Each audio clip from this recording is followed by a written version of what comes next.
মুসলমানদের পশু কাটার সময় আসে, তখন আমাদের ভেতর থেকে গন্ডগোল আমরা শুরু করি। গাই আমাদের মা, গাই কাটা যাবে না, কি বলে তো? এদিকে হয়তো বলে না, অনেক দিকে আন্দোলন হয় দেখবেন, গরু কাটা যাবে না। আচ্ছা, গরু কাটা যাবে না কেন? গরু আমাদের দেবতা।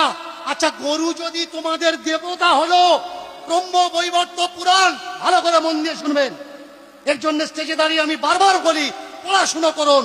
ব্রহ্ম বৈবর্ত পুরাণ কৃষ্ণ জন্মখণ্ড 106 নম্বর অধ্যায় 61 নম্বর 62 নম্বর 63 নম্বর শ্লোক পড়ে নিন।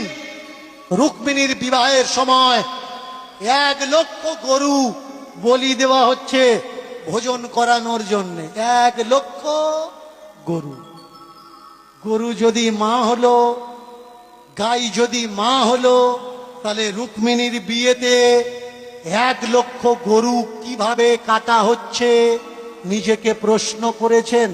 আমাদের ধর্মগুরুদের জিজ্ঞাসা করেছেন যে আমাদের ধর্মগ্রন্থে গরু কাটার প্রসঙ্গ কিভাবে আসে? আমাদের দেশে যে যজ্ঞগুলো হয়, গোমেদ যজ্ঞ, ভালো করে শুনুন, গোমেদ যজ্ঞ। গো মানে গরু, মেদ মানে কি? মাংস। গরু কেটে গরুর মাংস দিয়ে যে যজ্ঞ হয়, তাহলে গরু যদি মা হবে, যজ্ঞে কেন গরু কাটা হবে? কখনো কাউকে জিজ্ঞাসা করেছেন?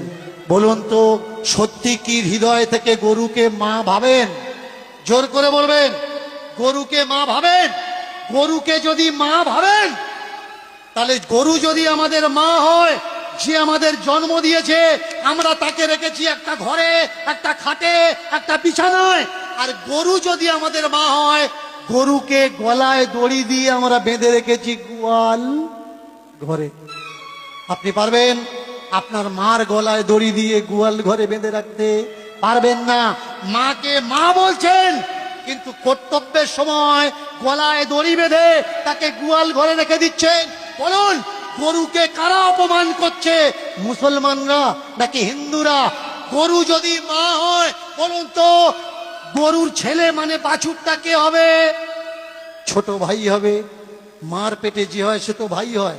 এবার বলুন, গরুর বাছুর হলে, বাছুরটা যদি আমার ছোট ভাই হলো, 21 দিন পরে গিয়ে প্রথম দোয়াটা কতদিন দেন?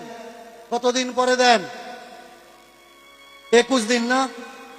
তাহলে আপনার মা যদি আপনার ছোট ভাইকে জন্ম দিত, 21 দিন পরে আপনার ছোট ভাইয়ের গলায় দড়ি দিয়ে পাশে বেঁধে রেখে আপনার মায়ের জননীর গর্ভধারিণীর দুধ দুয়ে বিক্রি করতে পারতেন?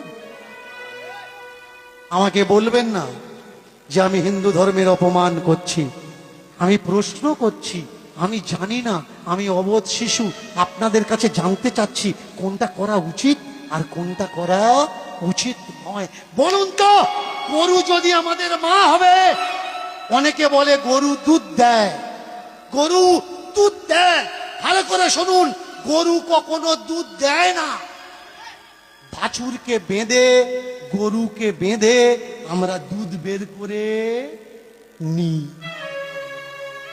গরু আমাদের দুধ দেয় না, অচেরায় পড়ে দুধ বের করতে বাধ্য করাই। আর যদি দুধ না দেয়, লাথি মারে আমরা কি করি? সামনের পা বাঁধি, পিছনের পা বাঁধি।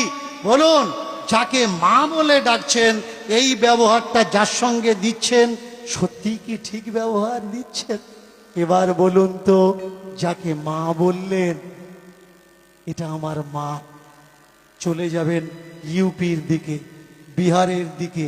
এই সরকার বন্ধ করে দিয়েছে গরু কেনা বেচা। কোটি কোটি, লাখো লাখো, সাইকড়ো গরু রাস্তায় ঘুরছে, আর ওর খেতে ঢুকছে। ক্ষেতের মালিকরা চতুর্দিকে ইলেকট্রিকের তার ঘুরিয়ে দিয়ে রেখেছে, কারেন্টের তার, ঝটকা লাগবে আর গরুগুলো চলে আসবে।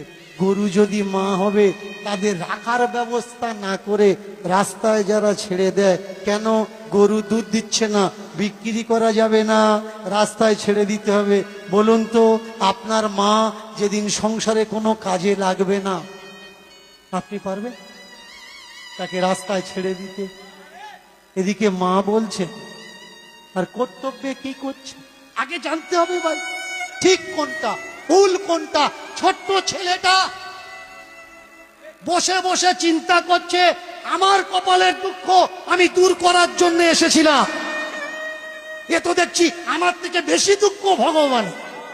রাজার ছেলে তারপরে গরু চড়াচ্ছে, শুধু গরু চড়াচ্ছে না, খালি পায়ে চড়াচ্ছে। মহারাজ বলতে পারেন কোথায় গেলে ওই ছেলেটার সাক্ষাৎ পাবো?